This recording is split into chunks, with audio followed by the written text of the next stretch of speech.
Welcome back to the Be Ruthless Show. I'm your host, Sam Ruth, and joining me today are Leslie Rott and Molly Cohen, sisters, who are also both in Faces of Grief coming up. And so I am going to put their biographies in the notes for everyone to read. I don't want to bore you reading two in a row and rambling on. Let's just let you guys introduce yourselves. Go ahead. I'm Leslie Rott. Yep. That was a short introduction. I'm Molly Cohen. You guys are in Michigan. We are in Michigan. Yes. Yeah, and we are. You're in school, right? Yes, I'm in school getting my master's in social work. And you are? I am a compliance officer for a long-term home care company. Your friend is persistent. We have somebody who is just trying to get in on this broadcast, coming back into our little studio here. We have connected, even though I'm originally from Michigan. We are not long lost pals. We connected through Faces of Grief. Sassy hears about it and comes to join because she's contributing a chapter herself.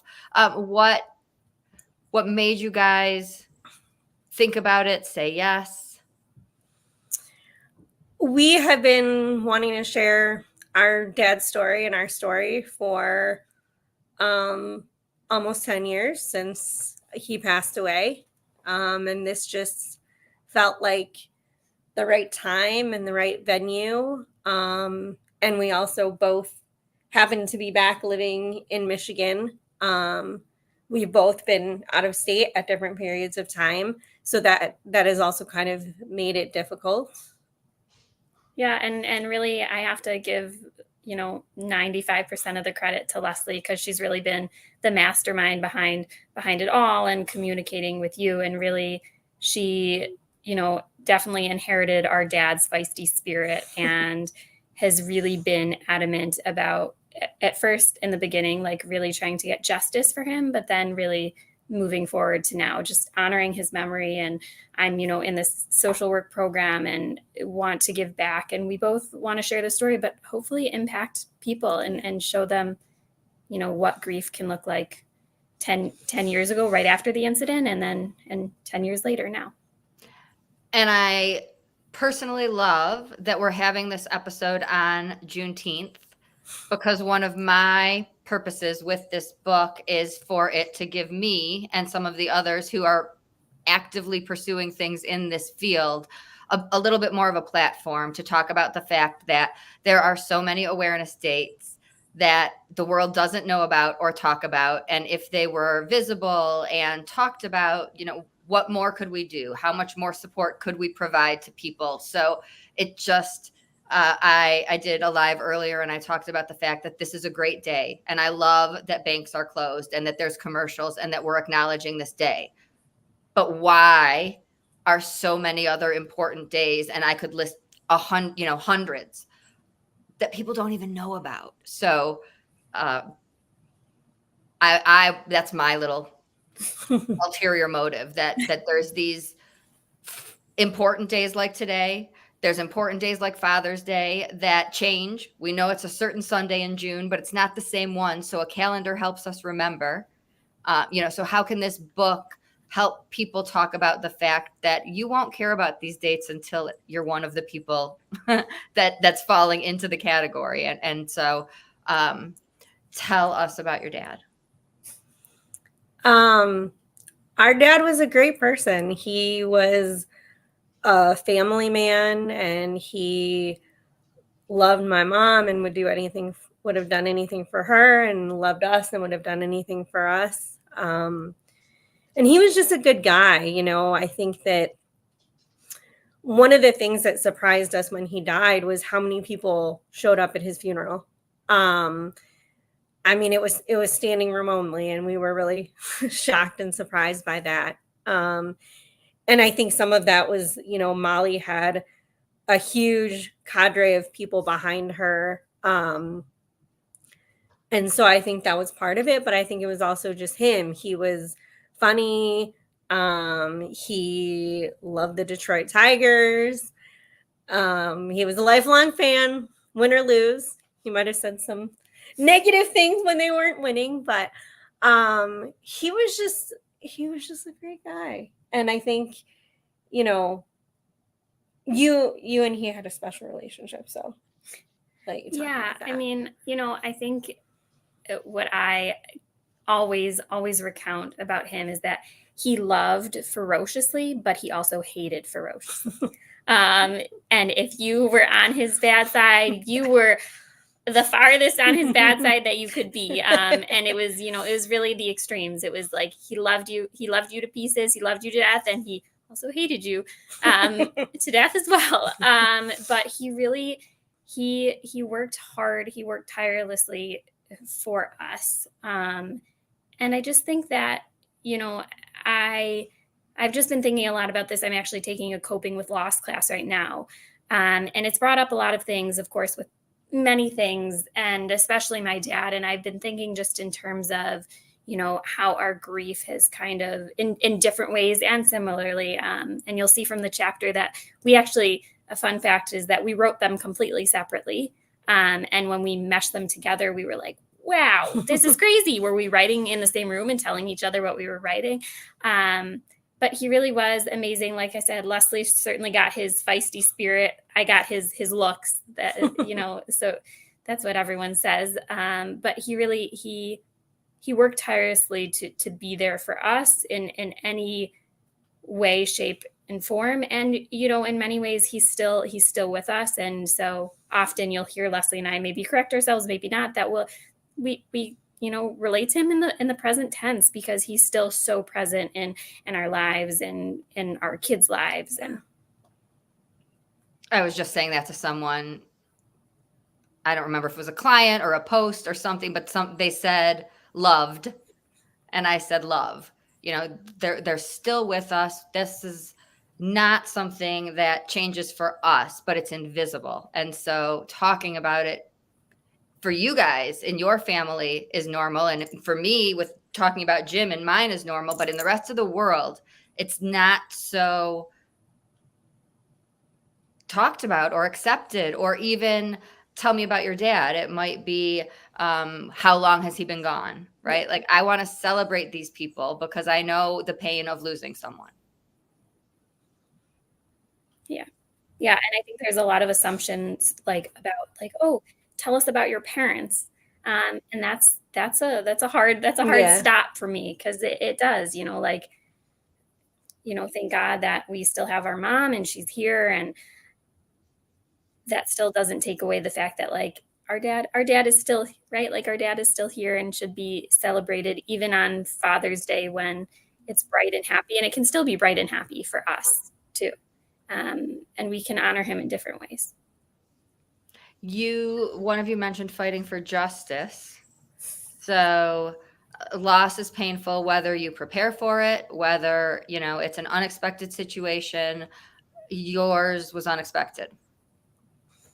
It was very unexpected. You know, not to give too much away, but, you know, our dad was missing for over 24 hours, and the police were less than helpful, to put it kindly. And I think that while they might be able to say, oh, it wouldn't have made a difference. If we would have been out looking for him, the result would have been the same. We can't say that same thing. That's not a question that keeps them up at night, but it's a question that certainly keeps us up at night.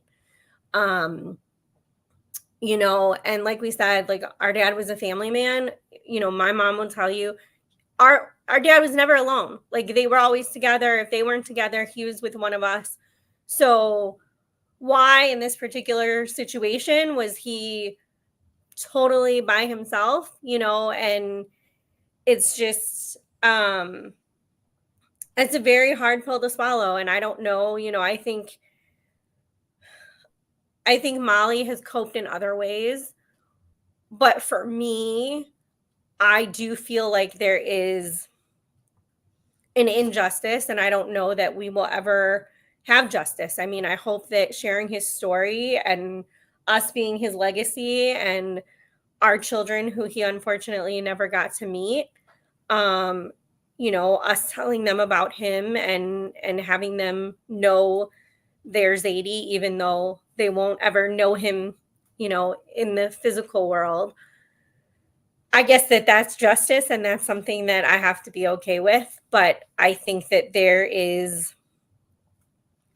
I think that's part of the story that is not resolved, and I don't know if it ever will be resolved. Do you want to add? No, I mean, I think like Leslie said, a line from the song, "The rest is still unwritten." I think, as we carry on his legacy, hopefully one day, we will be able to put a period and a real end to the story. But I don't know that will happen. And I don't know, to me, I have said this from pretty early on, like, to me, that doesn't matter as much. I think also because Leslie was not in town when it happened, so she wasn't necessarily like on the ground at the time. And I think maybe she might feel differently. And I don't know, maybe she wouldn't. But I have to take some solace in the fact that, like, as heart-wrenching it is, we were very close to my father. My mom and aunt and I went out very early in the morning, the night or the day, I guess, after he was missing, and looked for hours and hours trying to get through the storm and the flooding. And we were very close to him. And unfortunately, we didn't get to him in time. But I do take some solace in knowing that, like, we really did. And Leslie has done and will continue to do, but has really done everything that her and I could have ever done. And I think that's part of grief, no matter what situation. One of the areas my in-laws and I butted heads over was that they wanted me to sue the hospital. There was some injustice in their minds. And for my healing, that was not going to get me any, reliving these times. But for them, that's a big piece. That's a very difficult area to heal from. And doctors make mistakes, police make mistakes, like, things happen. And even if we get those answers, I had to go to 3 cardiologists, not one, to find out that there was nothing related to A, B, C, D, or E that I did. It doesn't bring them back. Yeah. And I think you're right. I think it doesn't help with healing because you have to relive it. Every meeting that we had with police, every letter that I wrote, everything, it doesn't help. And I think as time has gone on, it's made it a little bit easier to say, okay, this isn't going to happen. I do think there is a piece of it of never wanting anyone else to have to go through what we went through because it was horrific. And it was, I don't want to say it was only 24 hours, but I mean, you hear stories of people that are missing and are never found. And I can't imagine living with that. So I know in some ways we are lucky that it was 24 hours, but there are questions that we will never have answers to. So it's a balance, it's a balance of, I just feel like our dad deserved better, than what he got and some of the things that we were told. But ultimately, you're right. It won't bring him back. That part of the story is never going to change.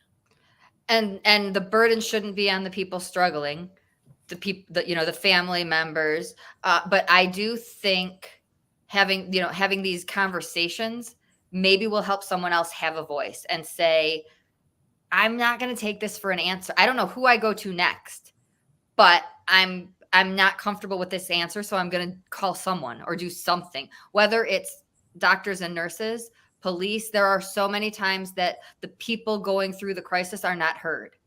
And so maybe that's how we can help others, because we listen to what we're told. I listened to what the hospital told me. You're listening to the authorities, and there is red tape and certain situations that we cannot change. But I we'll tell somebody, then call me then, right? Like, then let's get another voice. We'll figure it out together. We just don't have to say, I accept it, if we know there's something more we want to be doing or something feels off. How has your mom over the 10 years? How has her journey looked? I mean, I think it's really ebbed and flowed for her. I think right after, I mean, she poured herself into work and really, Molly was still living home at that time and just really being everything, being the mom and the dad. And, I think it's different losing a spouse than it is a parent. And I think it's really ebbed and flowed for her. I mean, I don't want to say too much and speak for her when, she's not here to speak for herself. But I think she has fallen more in line with Molly as far as the justice piece and just kind of moving on for herself. But, as Molly said, I'm stubborn and feisty like our dad was. So, somebody's got to push that forward. And I certainly hope, and then I'll get back to answering my mom, but I certainly hope that Leslie has never felt hampered by by us or the way we feel. I think she's done a really amazing job, really putting herself out there in the way she felt she needed to cope with the grief. And in terms of my mom, you'll see there's quite a bit about my mom and just the way she acted, and just like a little sneak peek, I guess. But she really was she was really just a force to be reckoned with. When it, in the book, readers will see kind of from beginning to end, and when we got the phone call about my father, and you'll get to read that my mom was the one who was picking me up off the floor, and I was 19 at the time, and I was just about to start my sophomore year of college, I think, and I wasn't sure if I was gonna get through that sophomore year. I didn't know what my future looked like. And she really was. She was a force to be reckoned with and picked me off the floor and, drove myself and her to my dad's mother's house, my bubby's house, which was 5 minutes away. And, somehow with very few tears at that time in her eyes, she told them and how devastating, right? Like it was her husband. But she held it together somehow. And really, I'm forever grateful for her for that, because I don't know that I could have gotten through with it as well as I did without her.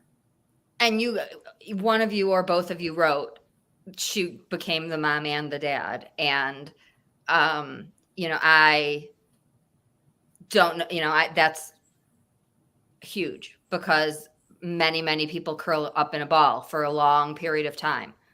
And, I was like, okay, well, I have to take care of my dog. That will make me get out of bed. But really, really, truly, I don't know if you were her reasons, but I do think her story is beautiful, not knowing her, knowing how you've described her and feeling that because so many others, I'm sure she healed in her own way and dealt with it, but other people can't put that in different places in order to also work and parent. The grief consumes, and that's how I was. So I see what she did and don't know how. And I think she had to put some of it aside for us, because I think we were both such messes at that point. I remember I had several conferences I was supposed to attend right after, and I was like, nope, I'm not going. I'm not going back to New York. And she was like, you have to go. Like, Dad would want you to go. And I'm like, I can't. And I feel like she really, pushed for us to continue with our lives. And I think if you asked her, she would tell you that she sees herself as being the kind of person that would curl up into a ball and just hide away from the world. And whether it was us or, you know, whatever it was, I mean, she didn't do that. And I think it would have been easy for us to all three just move in together and live in a house together and wallow in our grief. And I mean, we didn't do that. She didn't let us do that. You know, if you asked her, she might want to do that now that we're, you know, married and have kids. But at that point, you know, she didn't let us do that. You guys discussed the fact that we're grieving differently. This is what I need. This helps. This doesn't.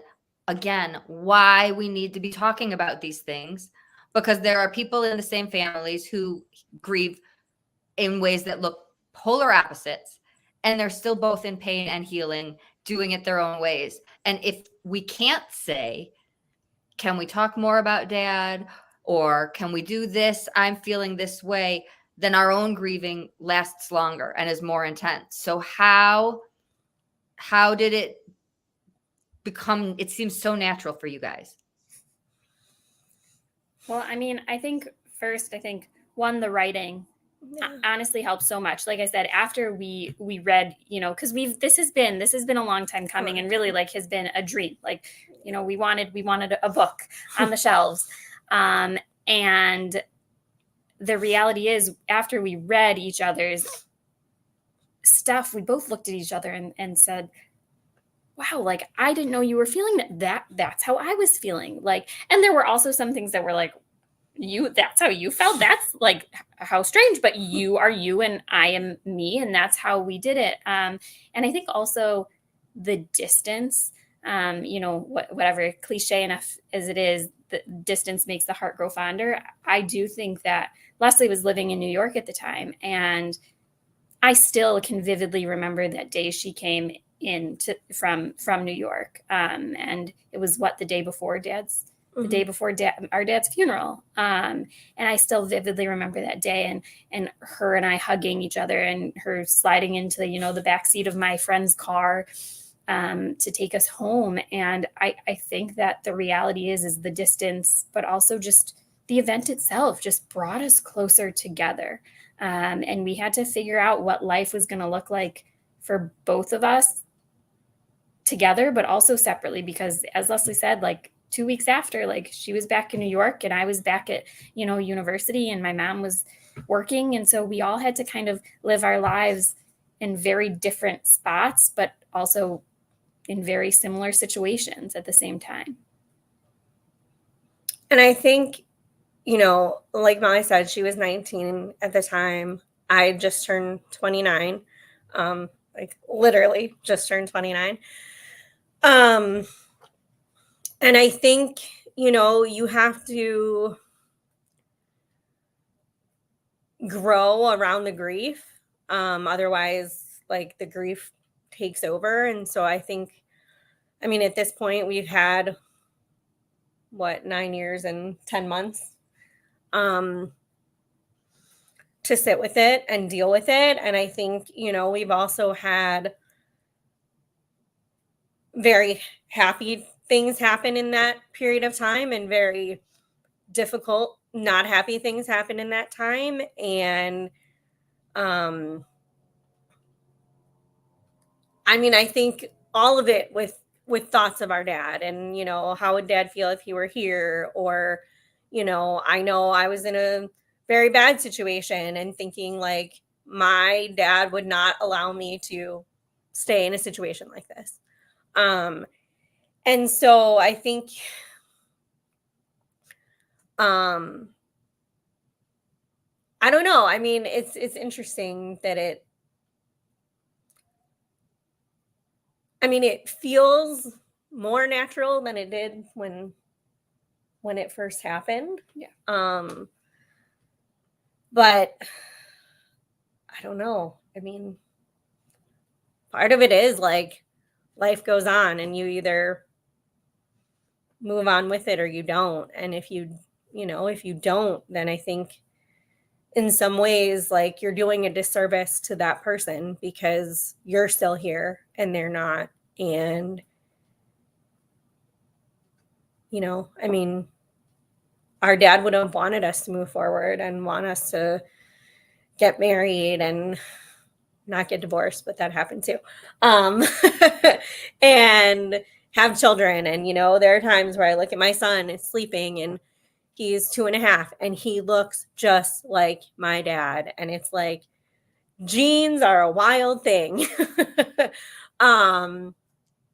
But, you know, like Molly said earlier, knowing that even though he's not physically here, he will always be with us, no matter what. And nobody can take that away. And I love the examples you just gave, but do you turn to him, think what would he do when you're making decisions or when there is a fork in the road or something that's coming up? How does he still play an active role in your life? For sure. I mean, I was in a very sticky situation and thought to myself, if I don't get out of this situation tonight, like,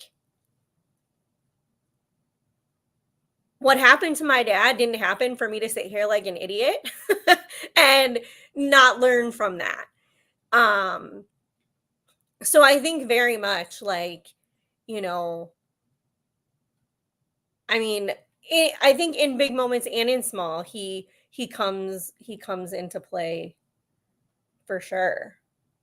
Yeah, I think, you know, I think you also, you hold on to that person, even if, you know, even if you are, it's difficult and it makes you sad sometimes and there's still tears, and no matter how hard you might try to escape that feeling, they're always there. So something always reminds you of them. And like we said also, like, we very intentionally make him present in our lives now. And so our kids are seeing, you know, my daughter, she's going to be 3, and I have a pillow that Leslie made out of one of our dad's sweaters. And like, it says, you know, it has a little inscription on it. And like, she'll ask me about it, and she'll say like, oh, what is this? And I say like, it's Zadie's pillow. And she doesn't know him. She'll never get to meet him, but she does know him. Yeah. Yeah. And I mean, my mom and I went to the cemetery on Father's Day, and in the book we talk about, like, my dad as a kid was really into butterflies and bugs and that kind of thing. And so people have told us over the years about seeing certain things and them thinking of him. And so, you know, we're standing out in the cemetery and all of a sudden, like, a dragonfly flew right over his grave. And I was like, Mom, you know, and then there's this robin in my backyard that's very persistent. And I'm always like, there's Dad. And I was never that kind of person before that believed in any of that kind of stuff. But I think it's just, you know, whether it's for comfort or whether it really is like a physical manifestation of that person that's not physically present anymore. I mean, he's always there, you know, like I said, in big and small ways, he's always there because he's unfortunately missed a lot in our lives. I mean, he missed, you know, Molly graduating undergrad and me graduating with a second graduate degree, and weddings and births of grandchildren, and he would have been like the best grandfather, the best. And I think, you know, like, as time has gone on, like, that may be one of the harder pills to swallow, that he will never get to meet his grandchildren. They will know him through us, but he will never get to meet them. And that's really unfortunate because he would have really embraced that role, you know. And I think to look back and think, like, he was only 63 when he passed away. Like we've grown older, but to think about him growing older and to think how, you know, he would have embraced that and how, you know, things might have looked for him if he had been able to get to that point. It's just it's bittersweet. Yeah. Your kids will know him. My youngest niece was 1 when I moved to Colorado. So even though it was a few years later that Jim passed away, she didn't see him and know him very well. And she is the one who's always saying, you can do this and make more fingerprints of Uncle Jim's, and it's because we keep him with us. We talk about him. They'll add both of us in, like, photoshopped into group pictures because I'm in Colorado and they're in Michigan. And so I think that shows those around us. If we are this comfortable talking about someone we've lost and you embrace it with us, it's a natural part. It's not something that kids will run out of the room screaming, crying. We're not tormenting and creating problems. We're creating memories and letting them know things that are important to us. Yeah. And I think adults are worse. I mean, I think I have much more of a problem with people trying to say, oh, we're not going to talk about him. Or, my first birthday right after, somebody mentioned it and somebody else was like, do not talk about that. And I'm like, what do you mean don't talk about it? Like, the man died on my birthday. We're not going to talk about it. Like, we have to talk about it. And so that makes me much more upset when people are like, oh, don't bring it up, don't talk about it, than actually talking about it. So to people watching, listening, please ask questions, even if it's uncomfortable. People who said to me, I have a funny story about Jim I want to tell you. Is that okay? I don't want to make you feel worse. I was able to say, it makes me feel worse not talking about him, right? Like, so if you're unsure, we can let you know. But the majority of us we're smiling when we're talking about these stories and memories. And if we're doing it, that gives other people permission. But so many people live in that fear and do nothing, when really asking questions is the only way. And I don't think that bothers me. Does it bother you?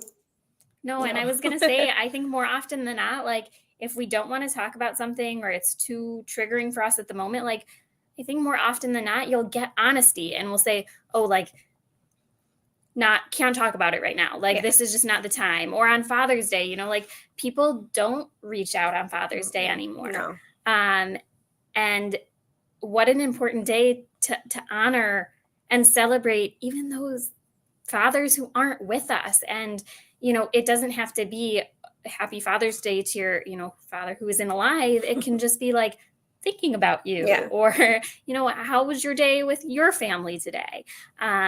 So I think that's a big takeaway. And I think there's a lot of stigma and just in general about topics when people are uncomfortable and don't want to talk about it. And like, better to ask and then, get told no than not to ask at all and then have that person feeling really even worse about the situation. I can't believe people stop thinking to reach out on Father's Day. That blows my mind. This is the reason, like, this is why these awareness dates matter so much to me. And like, look, I don't think either of us at this point like need that. I don't think we were like, oh, I wish someone, whatever, we text each other. We don't. Sometimes we don't even text each other. Like we didn't. I'm just thinking about that. We did not text each other this year.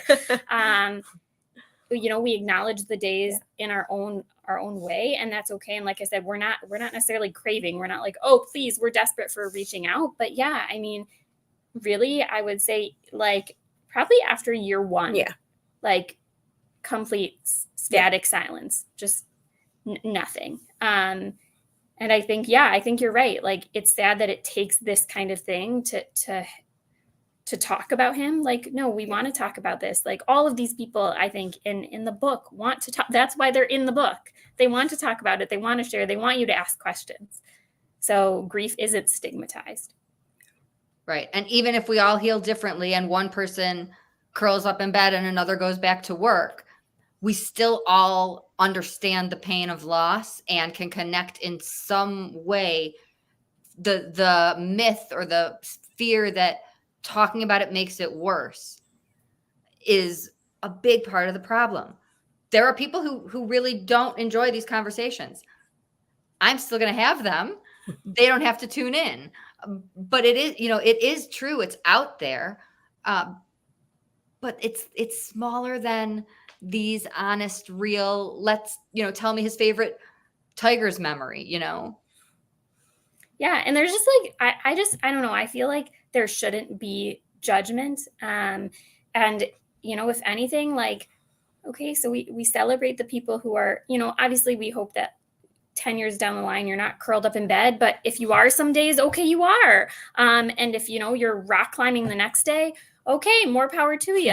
Like I was at a like leadership retreat, probably about a week and a half after my father passed away, right before I went back to school, for an organization I belonged to. And I remember we were doing a high ropes course of all the things. And I remember sitting on like the highest thing, getting ready to jump off. And I just started bawling. And I sat there bawling, and I was like, oh my gosh, what are they thinking about me? And why am I here? Like, how am I doing this? What was I thinking? But you know what? Like, that's what my dad would have wanted. And the embraces that I got from the group once I hit the bottom, took a while to get down, but it was incredible. And I knew at that moment that it was the right decision. But all of these moments, in hindsight, it's, we stand with everyone, whether you're curled in a ball or you're jumping off a high ropes course.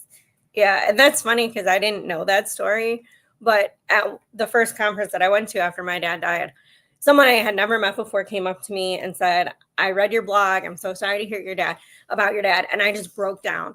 I'd kept it together. I mean, I'd gone from Michigan to New York I was in California for this conference. And thankfully I had, people that I had built friendships with there, and they just came and they embraced me. And this other person kind of shied away and was like, this is too much for me. I can't handle this. Like, I barely said anything to this girl.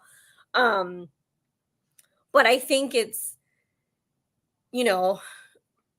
putting yourself out there, knowing your limits. And I think this is why sometimes grief tears families apart, because people do cope differently. And if there isn't an understanding of that, then you're going to end up having problems. And,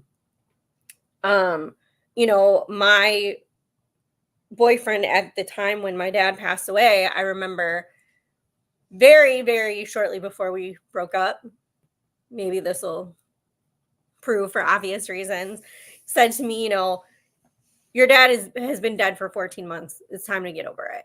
And it's like, first of all, this is coming from someone that had lost a parent as well. So I found that particularly shocking, but everybody deals with things differently. But I mean, I certainly would never, ever say anything like that to anyone, whether it was 14 days or 14 months or 14 years. Like, and I think it's just, we have to give each other grace and space to deal with life. I mean, we're all going to go through these things. And I think maybe, for us, you have now since had friends that have lost parents, and so have I. And I think as we get older, that unfortunately becomes less uncommon than when it happened to us.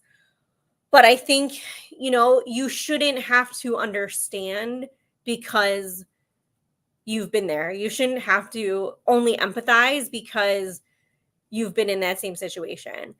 So I feel like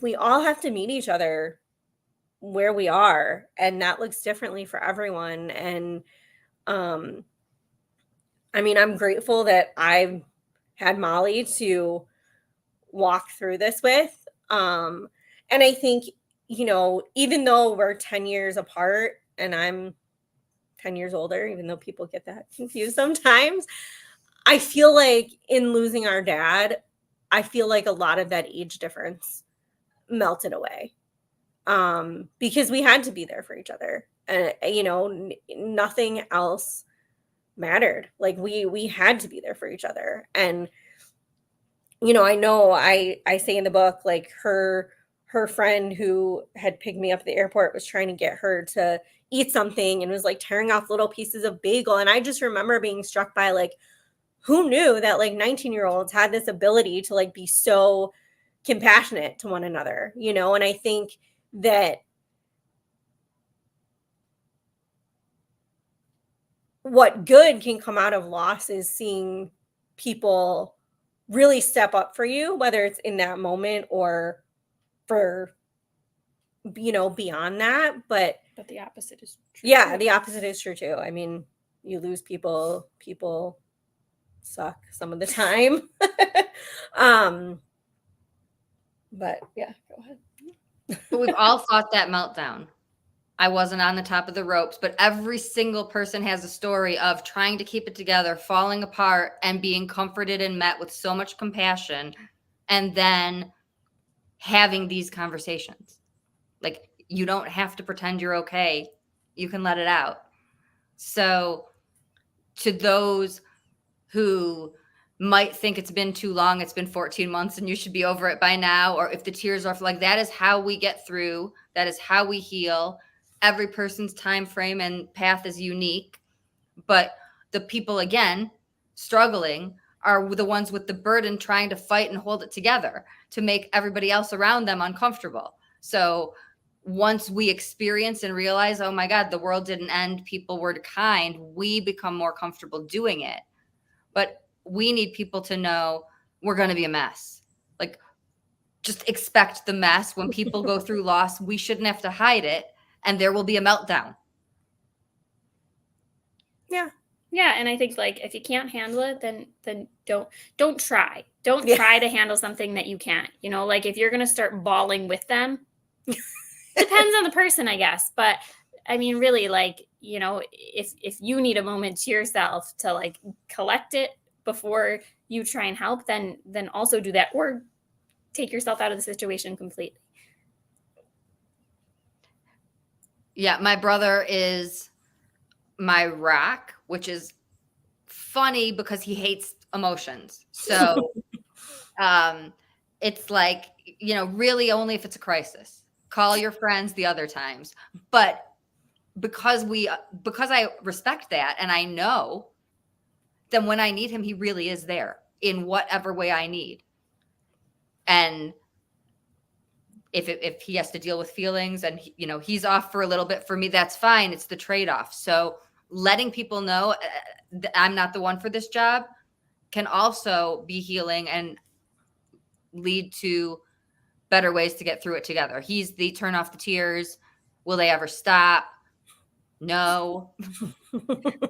Not in 5, 10, 15. I mean, I really don't think they'll stop. Right? There are people who want us to, like, be fine, whatever that means. I'm not willing to even put that out as a possibility. Like, I'm going to talk about Jim. I'm going to cry. That's how life goes on. Yeah. I mean, I think it's like this situation, what happened to our dad, it's not fine. It's never going to be fine, but we are okay. Like, we're living life. I mean, but like that piece of it, you're right. Like, it's never going to be fine, but we have to live with it. But I mean, I agree with Molly. Like, if you're one of those people that, like, someone vomits and you're gonna go vomit, like, no, that's like, like, walk away. And I think, like I said, in my situation with that person at the conference, I kind of think that's like, he didn't know how to handle it. He bowed out. There were other people there that immediately stepped in, and you know what? Kudos to you. Like, I apologized later when I saw him, and I said, I'm sorry. Like, I'm sorry that the first time I met you, I cried in your face. And he was like, no, we're all good. And it was fine. And I think it was kind of a little bit of like a bonding experience to like have that, with someone that I only knew from online and had never actually met in person. But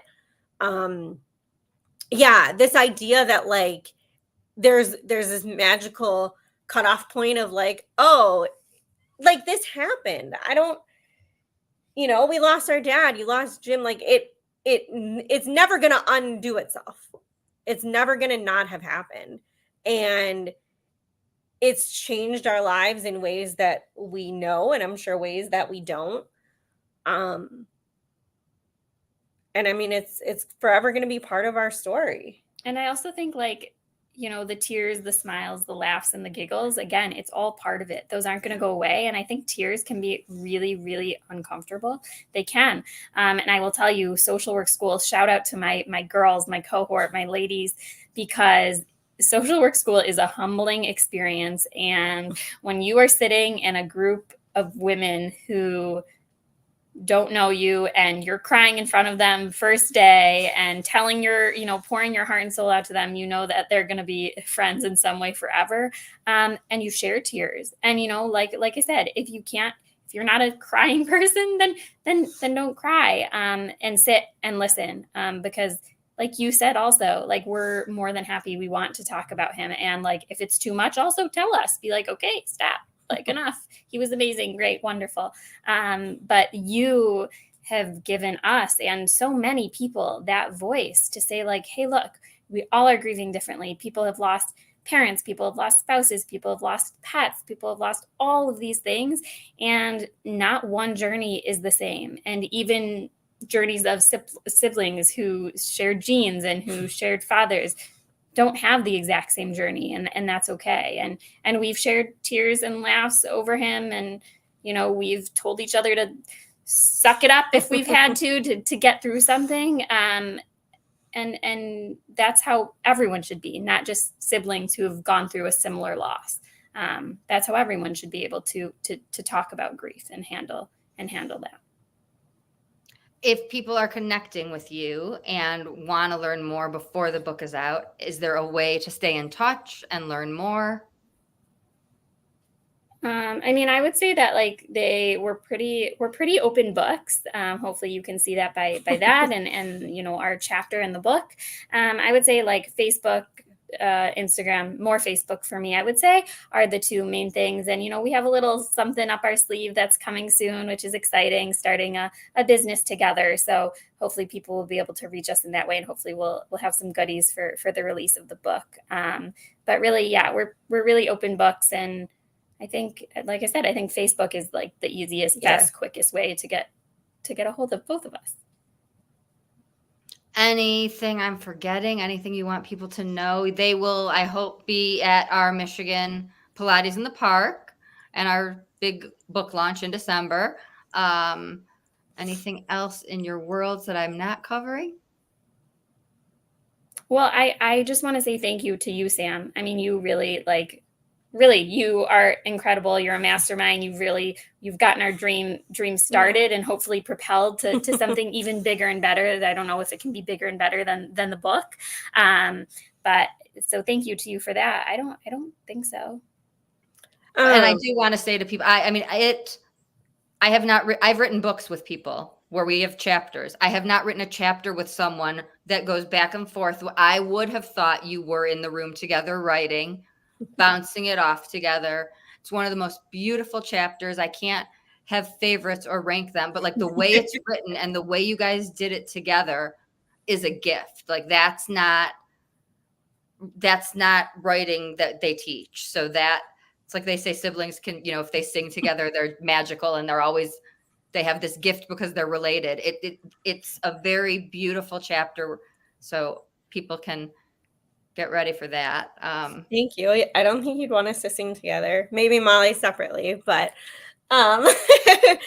you know, I just think, like, you know, when you're talking about awareness days and things like that, like, one of the things that frustrates me so much, and I know, Sam, you can probably relate, is that, you know, we have the secular commemoration of the date our dad died, and then we also have the Hebrew calendar commemoration. And it's very frustrating because it's like, we don't just get one day to remember, we get two. And it's like, you know, I just think that, like, triggers can also come at any time. You know, when I was in New York, I remember I'd walk around and there was a time some man was wearing the cologne that my dad used to wear, and it stopped me in my tracks. It was like, where is he?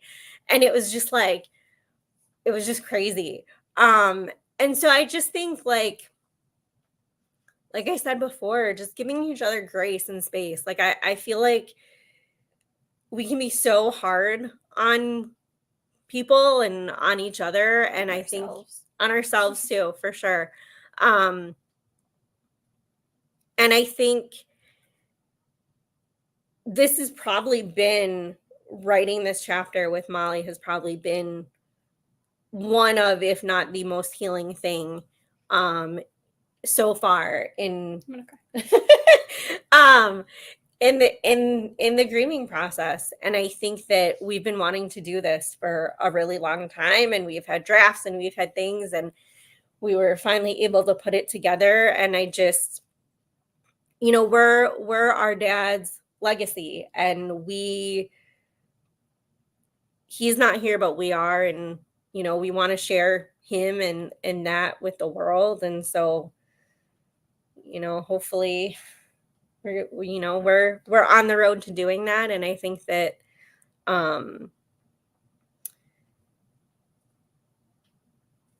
in a situation like our dad's, like, he's our person. He might not matter to the world, but he matters to us. And so I think it's a gift being able to share that with other people, and making people know and understand what he meant to us, and that he just wasn't A guy. a guy that went missing, and as the police told us, could have been at McDonald's, could have been holed up in a hotel somewhere, because that makes so much sense. But